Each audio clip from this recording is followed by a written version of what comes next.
Hi, I'm Jen Rubin, editor-in-chief of The Contrarian. We have back with us a guest that made a big impression on a lot of contrarians last week, Congressman Ritchie Torres from New York. He has brought with him this time a special guest that he brought to Congress for the president's address. Welcome, Congressman, and please tell us about your guest who joins us today. It's an honor to be here, and my guest for the presidential address before the joint session of Congress was Nancy Bolan, a USAID public servant who was among the first to be fired by Donald Trump, Elon Musk, and Doge.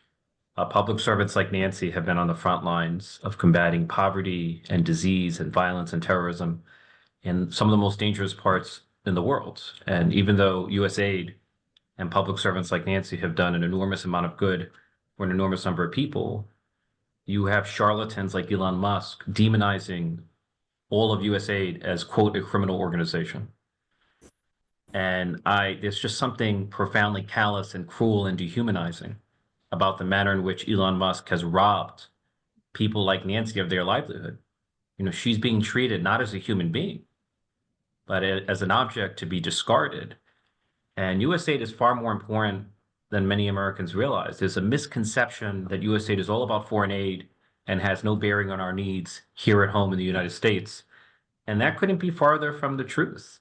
USAID plays a central role in combating the spread of infectious disease. You know, history tells us that when it comes to public health, what happens in a foreign country does not stay in a foreign country.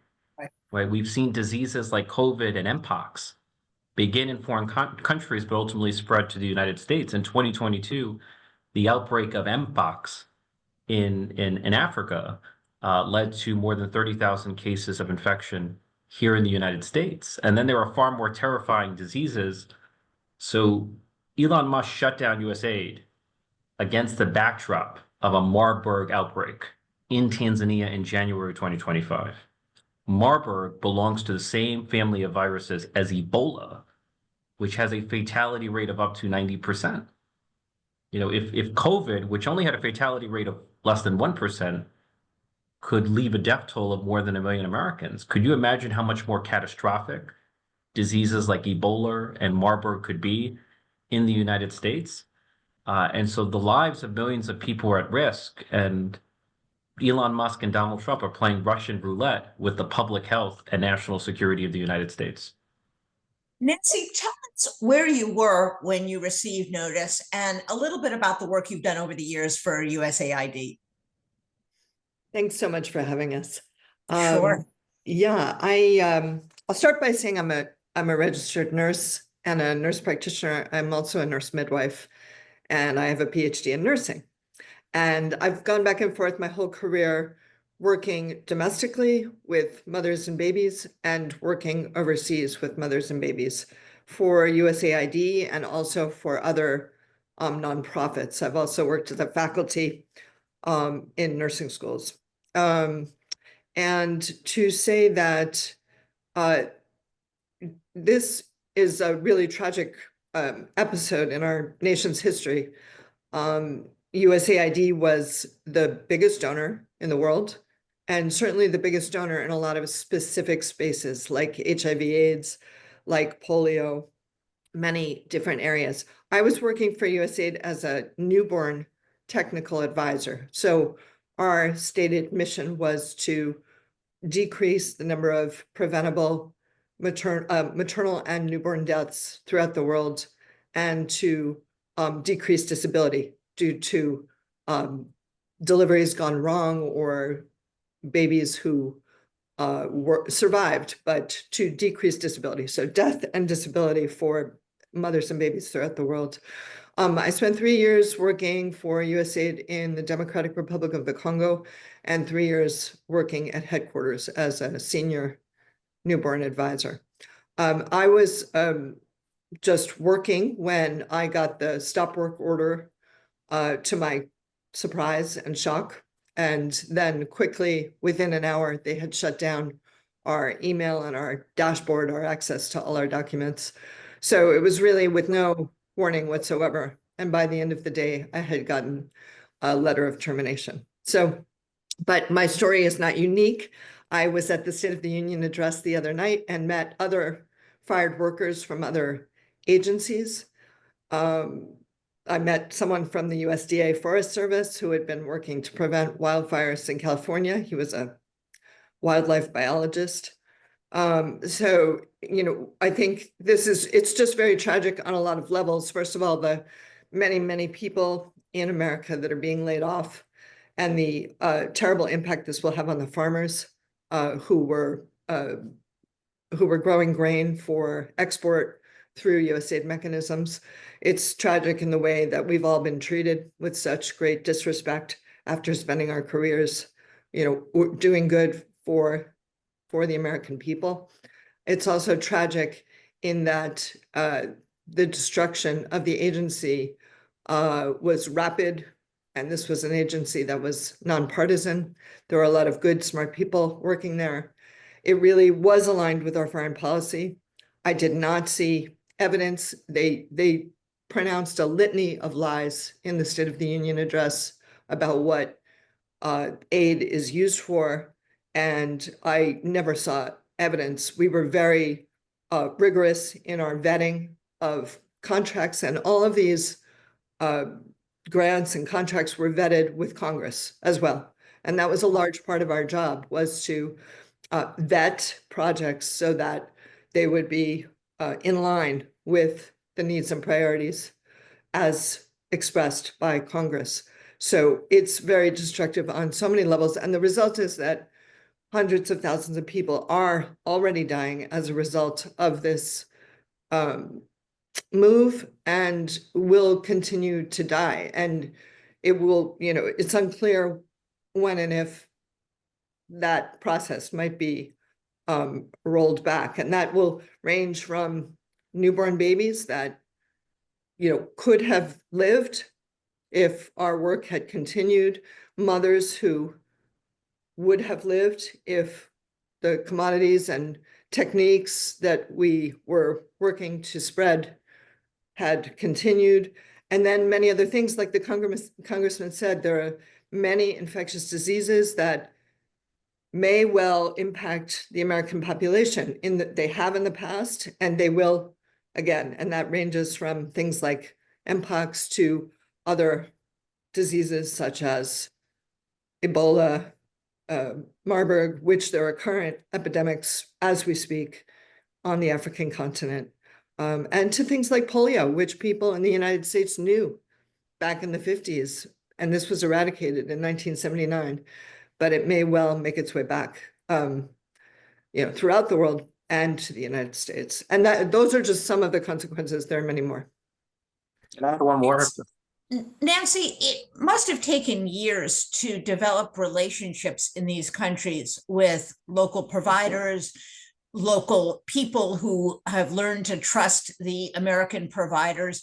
What happens to those relationships when suddenly they're turned away? They were receiving aid, and then the next day they're cut off. Is it a permanent damage, not only to our reputation, but the relationship with the end users, with the patients that you guys are treating? I would say absolutely. And then I'll turn it back to the congressman. I think, the damage will be done on so many different levels. First of all, we employed thousands of people in the many countries that we worked in.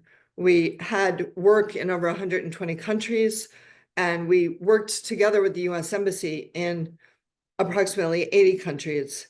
And those thousands of employees that will be laid off, and these employees, range from drivers of our vehicles to senior technical experts on democracy, human rights, private sector, agriculture, biodiversity, you name it. We were working in a comprehensive fashion to partner with countries for their development, and those relationships will certainly be damaged. The reputation of the United States will be damaged. Our leadership in the world will be damaged, and there will be great waste and loss of revenue associated with this type of pullout, because we had billions of dollars in commodities that were already expended that will not get to the beneficiaries. So this ranges from grains that will rot in the ports to medications that will expire in warehouses to fleets of vehicles times those many countries that will be abandoned, evidently. Who knows what will happen to them? And in addition, the loss of faith with American workers who were stationed overseas, who were working overseas for the US government and also for our many, many partners, wonderful nonprofits such as the Elizabeth Glaser Pediatric AIDS Foundation, Save the Children, Mercy Corps. I could go on, and this is just in the maternal and child health sphere, but we were working across many spheres. So I'd like the congressman to add if he... Right. Congressman, let me ask it this way. Marco Rubio, who's ostensibly the Secretary of State, was a big advocate of USAID. Republicans were very big advocates of USAID because it was promoting maternal health. It was preventing terrorism in many of these countries. What are you hearing from the Secretary? What are you hearing from your colleagues about any effort to try to reverse this horrible state of events? There have been court cases now. It seems that they're going to be under orders to release some of this money. What are you hearing from the administration and from the Republicans on the other side of the aisle? What I've seen from my Republican colleagues who live in fear of Donald Trump is nothing but willful blindness and deafening silence. Republicans are an etch-a-sketch who are reinventing themselves in order to conform to the wishes of their master, Donald Trump. And as you said, historically, USAID has been bipartisan, and USAID has been a vital partner in implementing PEPFAR, right, the President's Emergency Plan for AIDS Relief, which began as an initiative under a Republican president, George W. Bush, and it's the most successful public health initiative undertaken in the history of the United States, right? It has saved 25 million lives. Throughout the world, there are 30 million people who receive antiretroviral therapy because, to handle their HIV. And out of the 30 million, 20 million receive it from PEPFAR. And if PEPFAR were to be defunded or otherwise destabilized, it could lead to a 400% rise in the number of deaths relating to AIDS. More than 6 million people could die. And so historically, there's been bipartisan support for the life-saving work of PEPFAR and USAID. It is a great tragedy. Nancy, I can't thank you enough for humanizing this. I think it's very easy to make this into a legal issue or a political issue, but the human cost of this is really incalculable. And it, as you say, it's not only the damage that we're doing to America's reputation, but the lives, the well-being of people overseas, and the lives and well-being of people like yourself and farmers here at home. So hopefully there will be an outcry. There has already been one. I hope it will continue. I hope Marco Rubio will find his spine and insist that this be reinstated. But thank you for telling your story. Thank you again, Congressman, for all you're doing to bring this to light. I think it's vital that we bring the faces of these programs to the American people. So we'll enjoy having you back again. And again, thank you for joining us, Nancy.